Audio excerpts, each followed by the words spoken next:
Pediatric diagnostic cardiac catheterizations have come down with the availability of better imaging modalities, which can give most of the details needed for management non-invasively. Still, cardiac catheterization may still be needed in selective cases, leave alone the catheterization prior to pediatric cardiac interventions. Cyanotic child presents more challenges during cardiac catheterization, mostly due to the presence of hypoxia and polycythemia. Hospitalization on the previous day will be desirable, along with 3 to 4 hour fasting prior to procedure. As there is a chance for hemoconcentration during fasting, adequate hydration by intravenous route is needed. Hemoconcentration increases the chance of stroke in cyanotic children. Attention to oxygen saturation during procedure is needed, as the procedures are often done under deep sedation. Total contrast used for angiography should be limited to less than 3 to 4 ml per kg. Important reasons for cardiac catheterization in cyanotic congenital heart diseases are as follows. 1. Assessment of pulmonary arterial anatomy, including size, confluence, any stenosis at the origin of vessels, and peripheral pulmonary stenosis. 2. Assessment of pulmonary arterial pressures. 3. Assessment of aortopulmonary collaterals. 4. Assessment of post-operative cases for pulmonary arterial pressures and to look for any distortion due to surgery. 5. Assessment of coronary anomalies. Post-procedure monitoring in intensive care unit is for about 12 hours, after which they can be observed in the ward for 24 to 48 hours. Catheterization in small children may be quite challenging due to the difficulty in getting vascular access. Doppler-tipped introducer needle is a novel option in difficult cases. Fluoroscopy time should be kept as low as possible, and usual radiation protection measures should be undertaken. When the contrast load is likely to be exceeded while getting details of pulmonary anatomy and cardiac chambers, it is wise to perform this study in 2 sittings at an interval of 2 weeks. Close monitoring of renal function and adequate hydration are needed to avoid contrast-induced acute kidney injury. Some deeply cyanotic babies may develop recurrent cyanotic spells after cardiac catheterization.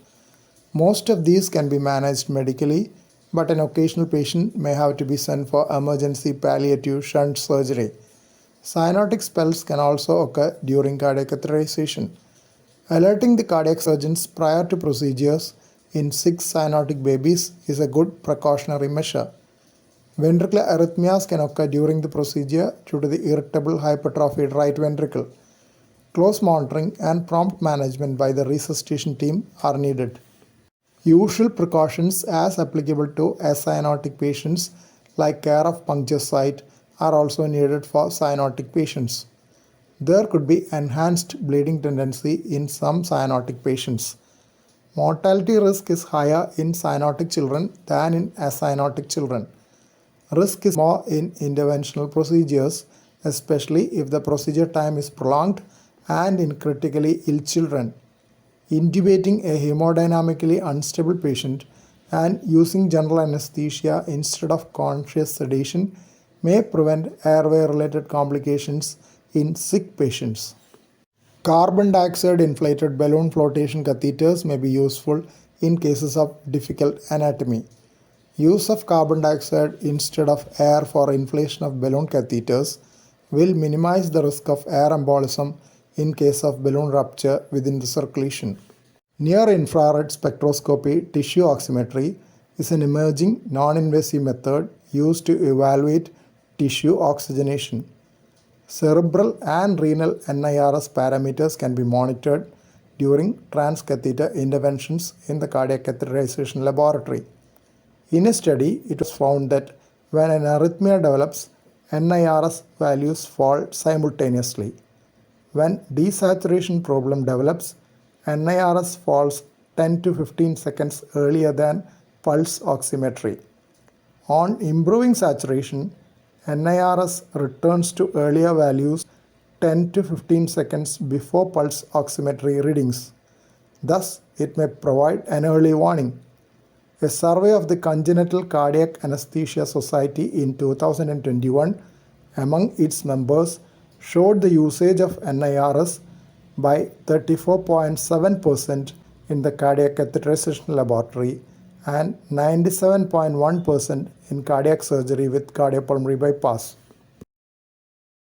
First set of journal references. Second set of journal references. Thank you for watching this video. Please subscribe, like, share and post your valuable comment below this video.